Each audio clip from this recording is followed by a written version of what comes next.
Hey, welcome back. It's Eric Arnold on Tuesday night, November 30th. I think it's November 30th, yep. And we're here to do a political episode here in my politics barn. That's what I call my studio where I shoot my videos. I did a video about a week ago regarding the Rittenhouse verdict and my satisfaction with the verdict. I think it was the correct verdict. I'm happy that that was how that case came out.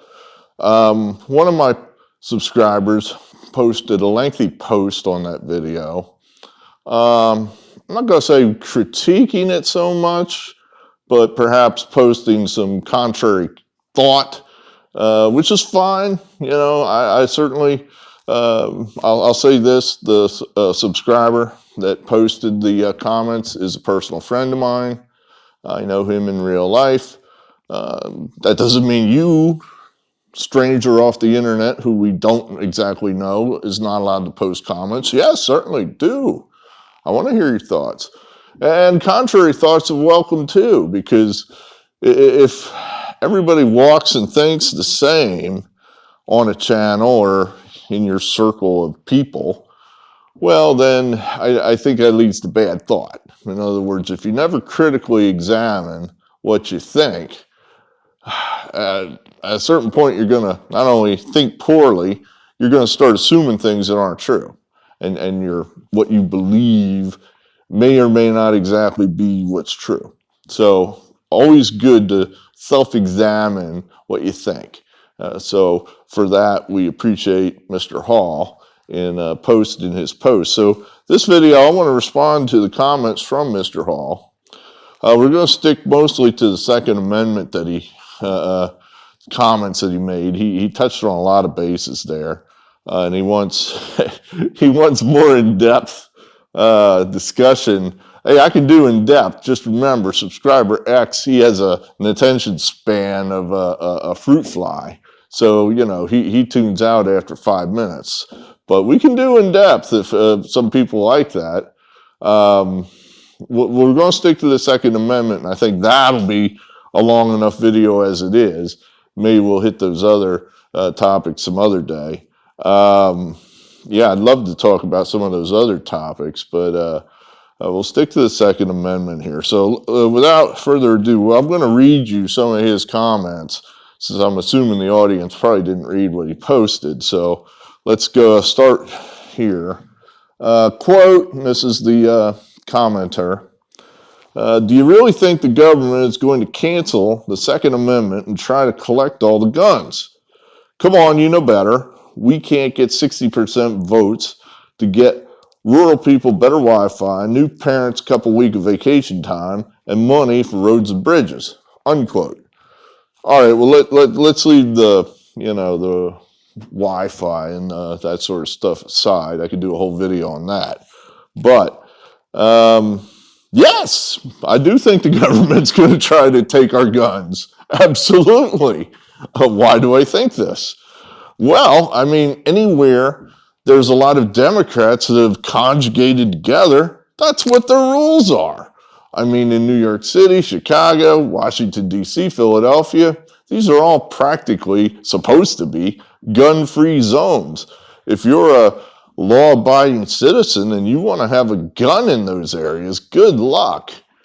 You can't just walk down the street in the state of New Jersey with a gun.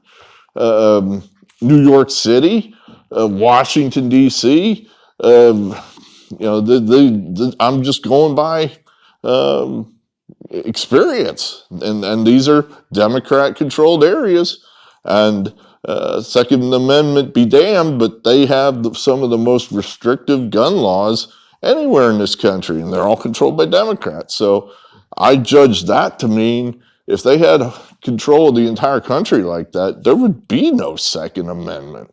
So, you know, I'm not sure what the point of your comment is that, you know, we can't get 60%. Well, yeah, I mean, I agree with you there that no, you can't get 60% because the majority of people like the Second Amendment. So that's your problem, you know. What are you going to do? You don't like the guns, but majority of people do. So that's kind of your problem there. Um, you know, I'll give you an example. I mean, the Heller decision of what, about 12 years ago, where the District of Columbia outlawed handguns. Totally. You couldn't have a handgun in your house unless you were a cop or a retired cop. If I was just a citizen and I wanted to have a handgun in my house to protect myself, couldn't do it. I mean, I would argue that's just completely opposite of what the Second Amendment says, but that was the rule in Washington, D.C. up until '08, when the Supreme Court ruled 5-4 that you could. And that's kind of scary to me that it wasn't a 9-0 decision, it was 5-4. 4 Supreme Court justices said you can't have a handgun in your house. That to me is a little scary, that it's that close as far as our liberal courts saying you don't have the right to protect yourself. You don't have the right to a gun. But that, I believe, is definitely what Democrats believe. I mean, you tell me different, Mr. Hall. Is that what you believe? All right, let's go on. Quote, Rittenhouse killed a couple of people, a couple white people. Do you think that mattered during the case and the verdict? Unquote. You mean, in other words, if he had shot black people, would it have been different? I don't think so. I mean, I think he was going to get acquitted either way. Would there have been more pressure on the jury had the people that got shot, had they been African American?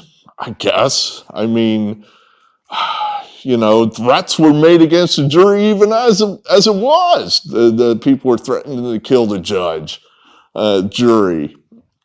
So I don't know, they could have brought any more pressure than they did to rule that Rittenhouse was guilty. So I would argue the verdict would have been the same. That's my answer there. Let's see. Quote, would love, now this is not exactly in order, Mr. Hall. I kind of chopped it up a little bit just because I thought it flowed better the way I have it, but we'll see.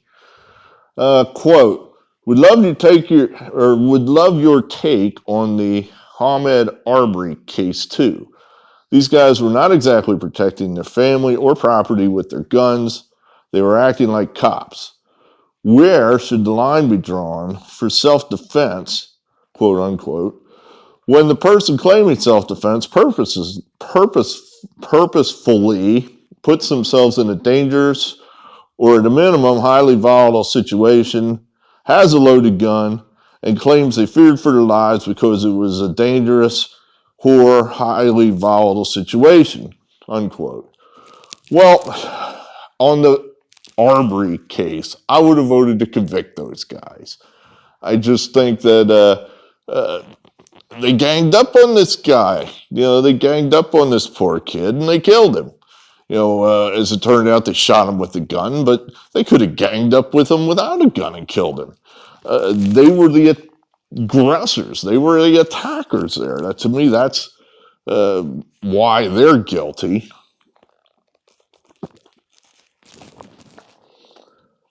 I mean, I guess I'm reading my notes here. I think Mr. Hall here is trying to conflate the two cases together. In other words, why are the McMichaels guilty but Rittenhouse isn't guilty? Why is he innocent but the McMichaels are guilty? Well, I don't know. To me, they're two totally different cases, and I think the jury's agreed that in the McMichaels case, the McMichaels are acting as the aggressors. They're the ones that outnumber the victim 3-1. They're chasing him. They're after him. He's the one that's trying to get away from them.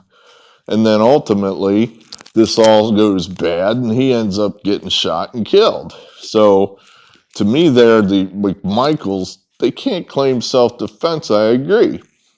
Whereas why does Rittenhouse get to claim self-defense? He's the one getting chased. He's the one getting attacked. He's just there to try to protect property from a lawless mob, which I believe he has every right to do. Now, if you're going to say, well, why, that gun, these guys wouldn't be dead if the gun wasn't there. I would argue they wouldn't be dead if the mob didn't attack a guy with a gun. That's just me. That seems kind of stupid, but that's what happened. They chased him. He's outnumbered 100-1. They're chasing him. They're kicking, attacking him, hitting him. Yeah, at some point, yes, he has a gun, and he fought back and defended himself. And I think that's absolutely self-defense. You asked, what's the line? Where was that? What's the quote there? Where should the line be drawn? I mean, to me, it's the word defense. Are you defending yourself, or are you initiating? Are you attacking? To me, Rittenhouse is defending. I didn't see the Rittenhouse case in any way that he's attacking. I totally do not buy the state's argument that simply by bringing a gun, that's a provocation, that's automatically an attack. The gun's a tool. It's just a tool. What makes you think I'm going to use it? There's no reason to think I'm going to use it. I could carry a chainsaw around. That doesn't mean I'm going to use it, or a hammer. But I mean, so I think this idea that, he has a gun, we better get him. That's a provocation. I don't think that's a provocation at all. I think the jury in Wisconsin agreed. So that would be my point there. Let's see what else. I think you mentioned Colbert, and I guess I didn't copy that there, did I? Maybe I didn't. I don't think I copied that quote about Colbert, but anyway, I thought Colbert pretty accurately summarized where I think the Democrats' position is. In that, what Stephen Colbert said is that it may be legal what these guys did, and I'm paraphrasing, may be legal what Rittenhouse did, but then they should change the law because he shouldn't be allowed to get away with that. To thunderous applause of other, left-wing people in the New York City audience. So basically what he's saying is you should not have the right to defend yourself. I would argue that Mr. Hall's comments are dovetail pretty closely there with what Colbert said. That that's where I think we differ. That the people on the right, maybe even the people in the middle, I think believe you have a right to defend yourself. One way or the other. Fists, knives, gun, whatever. But if I'm getting attacked, I don't have to just sit there and take it. Whereas I think the Democrats believe that the state should have a monopoly on force. That's it. Only the cops are allowed to use force. That I myself am not allowed to act in a defensive capacity if I'm getting attacked. I would argue what happened last summer, I would say, is basically state-sponsored terrorism that went on all summer. That sounds outrageous, but, where was the state? Where were the police? They stood down all across the country in all kinds of cities and just let riots go on. Property get burned, people get beat up. They just stood there, did nothing. They did nothing. Meanwhile, people in those situations, you were either down with the rioting, hey, I'll join in. I'm pissed off. Let me burn some stuff up. Yay. But if you weren't involved in it, well, you're just out of luck because the cops weren't going to do a damn thing. So what do we say to that person? You just got nothing to say, nothing to do. There's nothing you can do.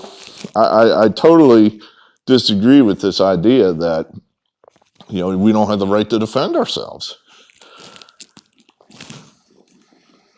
I mean, another part of what we on the right are fearful about as far as the state goes, for one thing, is this never-ending attack on the Second Amendment.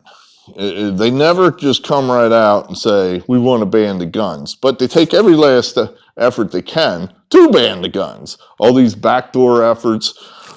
Basically what went on there, as far as even charging Rittenhouse in that case, was a crime. It was a ridiculous. Charges should have never been brought in that case.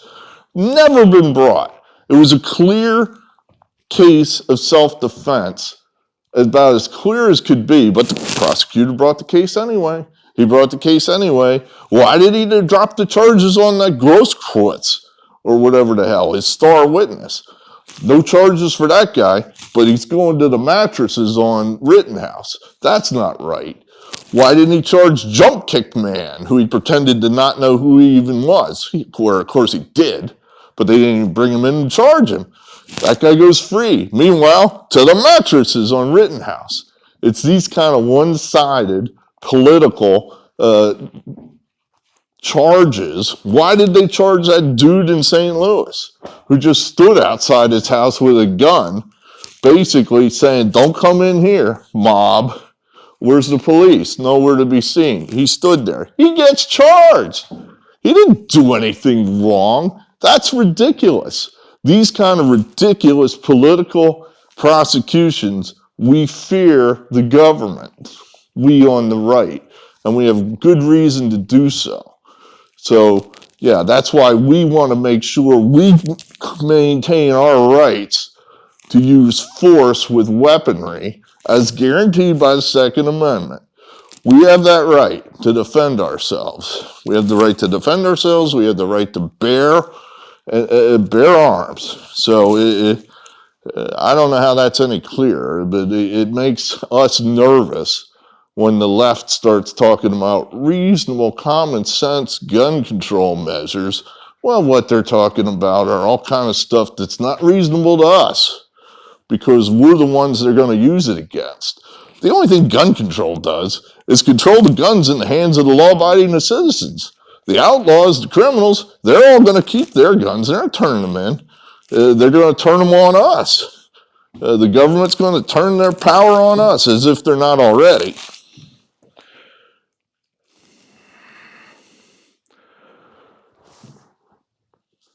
Okay, here we go. Quote, back to the commenter. Quote, having guns and using guns to defend your family or during a home invasion or a carjacking, I don't think many Americans are going to be up in arms over that. And if they are, who cares? They're a bunch of fringe people who like to bark at the moon. Well, I'm going to stop you there. Again, I think the majority of Democrats want to ban weapons altogether. That's what they basically have done in their little Democrat cities or big Democrat cities. They basically have banned all the guns. And then we look at it and go, but look at all those shootings still. What you're doing isn't working. But they still want to do it. They want to do it everywhere. That's what I believe. Why doesn't it ever go the other way? In other words, why doesn't the city of Chicago go, you know what, all these gun control measures, they just aren't working. What if we try the other way and we'll have rules like, say, I don't know, central Pennsylvania. We'll have rules like that. Well, what's the worst that could happen? But they would never do that. So instead, they continue down the same path they've always continued on, and it doesn't work, but that's where they stay. So again, taking from that, I believe majority of Democrats want to ban guns. Okay, back to the commenter. But what about what about going from protecting yourself or family to instead doing what you think should be done, or what you think the police should do? Should a normal person have those rights? Well, again, I would draw the line at, are you an initiator or a defender? I don't think the McMichaels, I believe that was the name of those guys in Georgia, I don't think they were defending themselves. I think they were initiating. And I think the jury correctly convicted them. That's not self-defense. Whereas Rittenhouse, he's getting attacked. He's all by himself. He got separated from whatever few people were with him, and now that dude's getting chased, attacked. So yeah, to me that's defense. I'm defending. I mean, I don't know that defense is limited just to your property or your body. In other words, the line is further out than that. In other words, let's say the mob comes to my little town and they decide, you know what, we're going to burn down them basketball courts down there at the playground. We're going to burn them all down. I don't know, I guess you can't burn down a basketball court. Maybe we can knock down the nets. I guess we could do that. It would be hard. Those are really dug into the concrete, but they could try. So let's say they want to do that. And I say, you know what? I go down there occasionally. All right, very occasionally. But I have played basketball on those nets. They're township property. I've helped pay for that stuff. You know, that might not be my property per se, but it's public property. I help pay for that. So I don't want those guys down there busting up the court. So I go down there with my gun and I say, I think you guys need to move on. I don't approve of you coming in here to my town and smashing it all up. I think you need to move on. I think I have that right to do that. You know, and I don't think the fact that I'm going to meet them with my weapon somehow makes me at fault. Where do they get the right to smash up the court? What's their right to create public vandalism like that? We got to pay for that. You know, if they bust that up, we got to pay to replace that. What's their right to do that? I don't see where. So I would say the line for self-defense extends beyond just your own property. I mean, I think it gets a little dicey when you're just assuming that, you know, oh, all right, I'm going to defend Bill's property way down the road there, and I don't even know Bill that well. You know, then I think you're getting a little, you know, who knows? You might go down there to defend Bill's property, and he was like, God damn it, I'm down with rioting. I wanted my house burned down, and you got in the way. So you're a dick. I wanted my house to get burned down. So I think you run the risk of that possibly. But, you know, public property, you know, guys just marching down the street, smashing up public property. I get just as much right to go out there and say, I don't approve of that. All right, let's see. Should a normal... Okay, back to the commenter. Quote, should Rittenhouse have driven from Illinois to Wisconsin and been able to walk the streets with an AR-15? Question mark. Well, I think the court or the trial showed that I think he was in Wisconsin. I think his father lives there. And he was there. The gun was there. He didn't cross state lines with the gun. I think the trial bore that out. I mean, again, I don't know. The left seems to make this point over and over again, and I guess I'm not 100% sure. You know, I guess they're terrified of right-wingers sweeping in from the red states to try to stop riots in the blue states. I don't know. I mean, I would argue half those rioters cross state lines to go riot. But, you know, is that okay? But at any rate, what was the core question here? Should he be able to walk the streets with an AR? Yes. Yes. Again, back to, it's legal. You know, this is all back to the self-defense thing. If you guys want to change the law, you don't want me to be able to walk down the street with my AR. I don't see what's the problem. You know, again, you think the gun by itself is a provocation. Just the fact that I have the gun is going to cause trouble. That nobody would have gotten hurt that night if Rittenhouse hadn't been there with the gun. Possibly. You know, just more shit would have got destroyed. But is that right? I mean, are we forced then to, every time a riot breaks out and the cops decide, yeah, that's a politically protected riot. We're not going to do anything about that one. Sorry. Every time that happens, we just have to go, shit, well, guess I'm going to call my insurance company. Nothing we can do about it. We're precluded from doing anything. We can't stop them. We can't stand up to them. I don't believe that's right, and I don't believe that's what the law is intended. Clearly the law does not intend that. Otherwise, Rittenhouse wouldn't have been acquitted. That's your guy's problem. He was acquitted. You want to change the law. I don't think the law should be changed. I like the law the way it is, that it gives us somewhere to go. It gives us an opportunity to respond, that when the police just throw up their hands for whatever reason, which is usually a political one, saying we ain't getting involved, that we can fight back, that we're not just stuck there, just taking it. You're talking Germany in the 30s, where the citizenry just had to stand there and go, well, nothing we can do. So I don't think that's the way this country should go. Hell no. Hell no. Let's see. He walked past police with his gun around his shoulder and the police did nothing. Well, they did nothing all night. Should they have stopped him and asked to see if he was legally licensed? If he were black, would he have been stopped for questioning? Well, that's a couple different things there. The police could have stopped, some of them rioters. Hey, where are you guys going with all them bricks? That seems like, what do you need that for? Is that gasoline in that can? What do you do? Did you run out of gas? Here, I can call a tow truck for you. They could have done anything to all those illegal people doing. Probably the only guy walking down the street doing anything legally. Well, that's an exaggeration. I won't go there. But Rittenhouse was one of the few people doing things legal that night. He was allowed to have the gun. Do I think that the police should shake down every last person that open carries legally? No, hell no. It's up to the police to deal with that. The police hate the Second Amendment. They're all for it when they're out hunting and what have you. Then it's great. But when they're on the job, they don't like it. I would argue that 2 cops don't like it. 1 cop's fine with it. But it probably makes their job harder.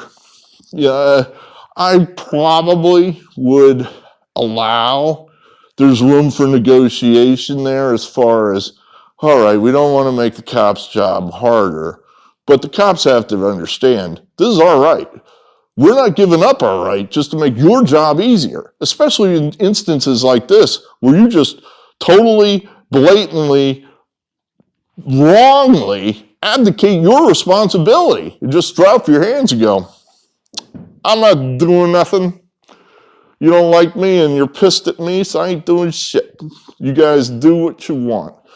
Well, okay. So if you got you guys are going to do that, we retain the right to protect ourselves. We retain the right to protect ourselves whether you do your damn job or not. No, I don't think the cops should be just indiscriminately shaking down people because they're open carrying. And no, I don't think they should be shaking down black people that open carry just because they're black. I've always thought this, and I'll throw this out there. Maybe I'll start a movement. The African Americans that are totally bent out of shape about police brutality in this country. And I don't even want to go there because you can go back way, way back in my video collection. I spoke extensively about this, and this video is already running long. What if you guys all just started open carrying? Every place where it's legal to open carry, what if you guys just started to open carry? I think that would at least put the cops on notice that, you know what, it is legal for us to use force in self-defense, and we're getting tired of getting beat around here. So maybe you guys ought to think twice before you shoot first and ask questions later. I wonder what would happen. But that's another topic for another day. But no, I'm going to say no, I don't think the cops would have acted any differently if Rittenhouse was black, green, pink, Indian, whatever. I don't think it would have mattered. In that case, no, I do not think so.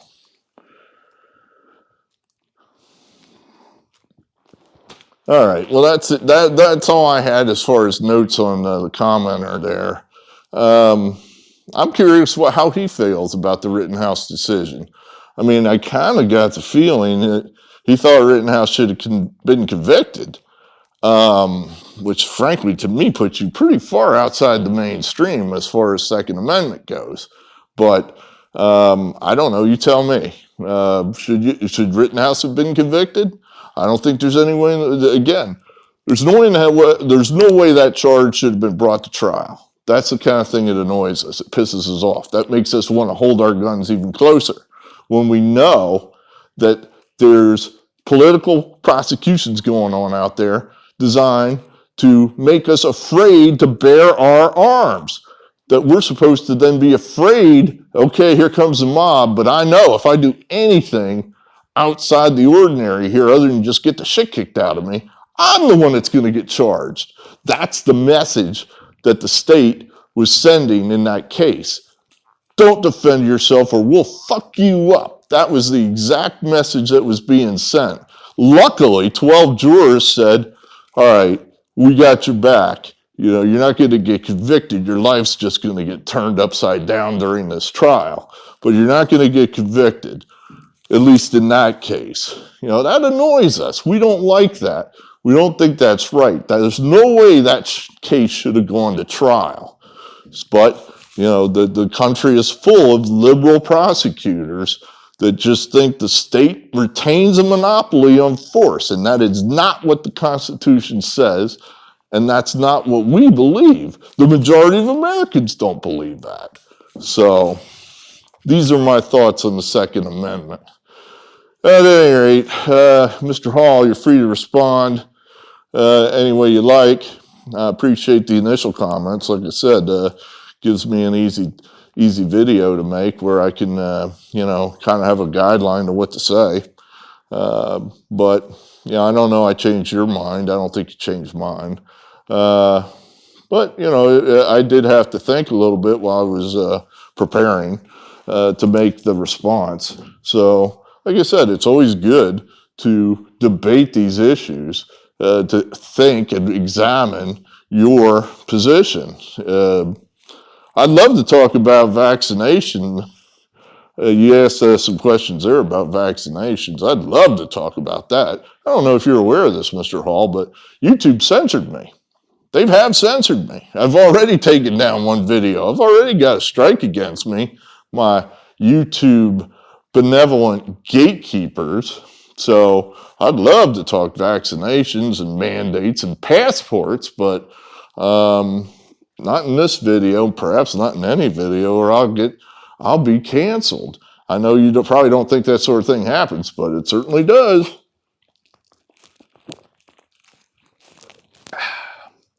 Thanks for watching, and we'll talk again. Eric Arnold, signing off.